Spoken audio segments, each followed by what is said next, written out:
Kita ke informasi pertama, pemirsa. Presiden Joko Widodo menegaskan pemblokiran website Telegram adalah langkah yang tepat demi menjaga keamanan masyarakat dan negara Indonesia. Menurut Jokowi, Telegram diblokir karena memuat ribuan halaman berkonten radikalisme dan terorisme yang berpotensi mengancam keamanan negara. Presiden menyebut bahwa pemblokiran ini tidak diputuskan secara spontan. Pemerintah menurutnya sudah sejak lama mencermati konten-konten di Telegram hingga akhirnya memutuskan untuk memblokirnya.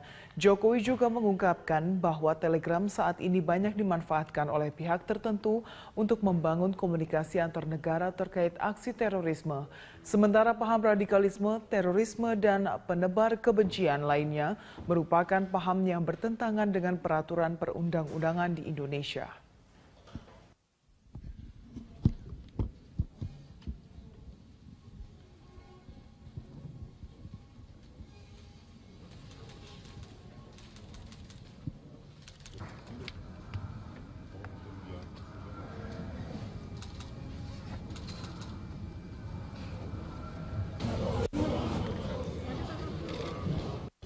Sudah mengamati lama, dan kita negara ini kan mementingkan keamanan negara, keamanan masyarakat.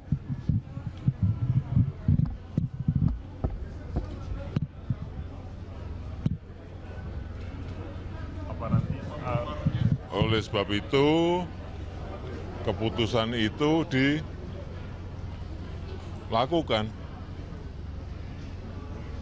Karena memang tidak hanya 1, 2, 3, 4, 5,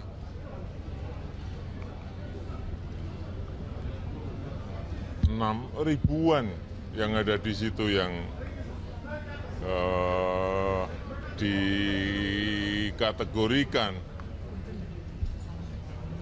akan mengganggu keamanan negara ini.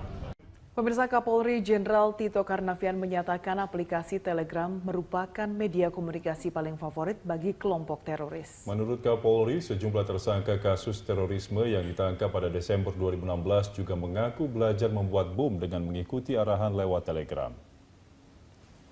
Tito menyebutkan pemblokiran aplikasi Telegram oleh Kemenkominfo merupakan tindak lanjut permintaan Polri untuk mengatasi masalah terorisme di Indonesia. Pasalnya, Telegram memiliki sejumlah fitur yang dianggap menguntungkan kelompok teroris. Misalkan anggota chat grup di Telegram bisa mencapai 10.000 orang. Perbedaan dengan aplikasi lainnya, pengguna di aplikasi Telegram dienkripsi hingga sulit dideteksi karena Telegram menjamin privasi penggunanya sehingga sulit disadap.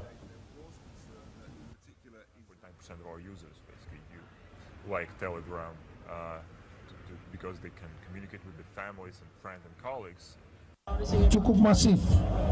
Cukup masif karena selama ini fitur Telegram ini mampu untuk banyak keunggulan ya. Di antaranya mampu membuat sampai 10.000 member. 10.000 member dan dienkripsi. Artinya sulit untuk deteksi. Nah, ini jadi problem. Dan ini menjadi tempat yang paling saluran komunikasi yang paling favorit oleh kelompok-kelompok terorisme.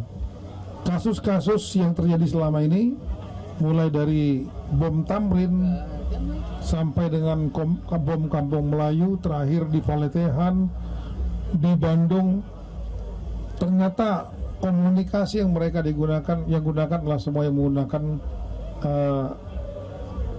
Telegram.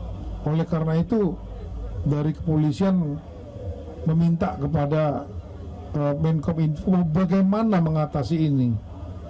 Nah, sekarang salah satunya adalah ditutup. Ya. Nanti kita lihat apakah mereka akan jaringan teror menggunakan saluran komunikasi lain. Kita akan. Sementara itu, versi web dari aplikasi pesan Telegram diblokir oleh Kementerian Komunikasi dan Informatika mulai Jumat kemarin. Setidaknya ada 10 domain name system atau DNS Telegram yang tidak bisa diakses oleh masyarakat Indonesia. Namun layanan pesanan ini masih bisa dibuka dari aplikasi ponsel. Pasca pemblokiran, Kemenkominfo menyatakan masih tidak menutup kemungkinan untuk membuka kembali akses internet ke Telegram. Dirjen Aptika Kemenkominfo Samuel A. Pangerepan mengatakan harus ada komunikasi intens untuk normalisasi layanan Telegram di Indonesia.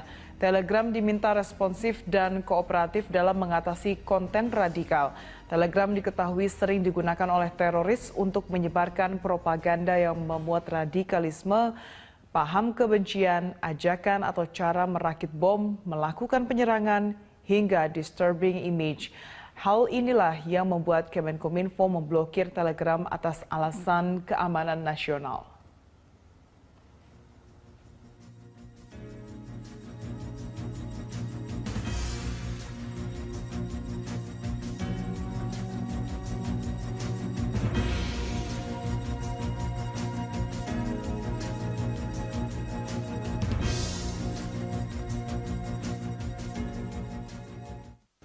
Ya, sementara itu kebijakan pemerintah menutup aplikasi Telegram membuat sejumlah warga pengguna aplikasi Telegram merasa kaget dan tidak setuju atas kebijakan pemerintah itu.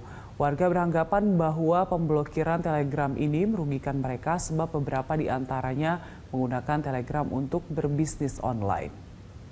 Kalau aku sih nggak setuju ya, karena memang Telegram ini aku sendiri udah make dari beberapa bulan yang lalu dan emang menurut aku memang lebih convenience daripada WhatsApp atau aplikasi lainnya. Cuma ya mungkin karena alasan pemerintah, karena emang itu banyak dipakai buat aksi teror atau segala macam, ya menurut aku nggak semua pemakai Telegram adalah orang yang memang niatnya untuk buat aksi teror atau sejenisnya, karena memang kita yang lain juga ada juga yang pakai Telegram buat bisnis, buat urusan kerjaan, buat personal. Ya kalau menurut aku, kalau memang pemerintah mau nekan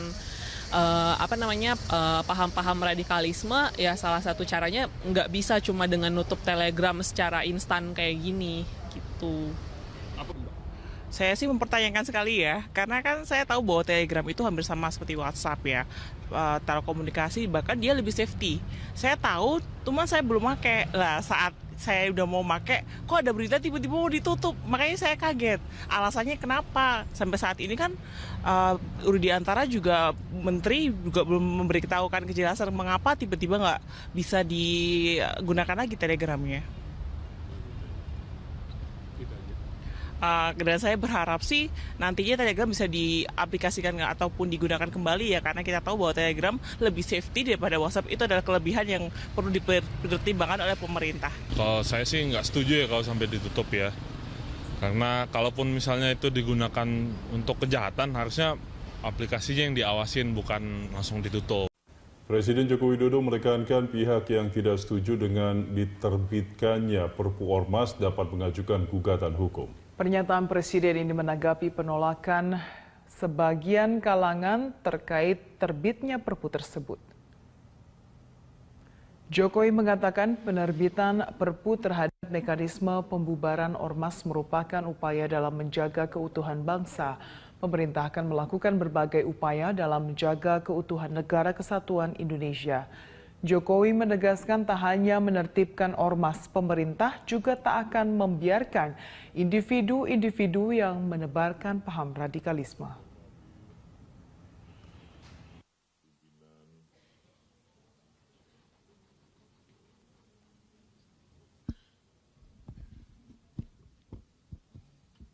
Yang tidak setuju dengan Perpu misalnya, Perpumu tentang ormas, ya silakan menempuh jalur hukum. Negara kita adalah negara hukum. Kita memberikan ruang kepada yang tidak setuju.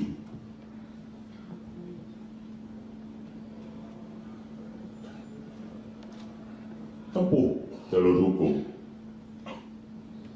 Lewat jalur hukum. Tapi yang kita inginkan adalah negara ini tetap utuh. Negara ini tidak bisa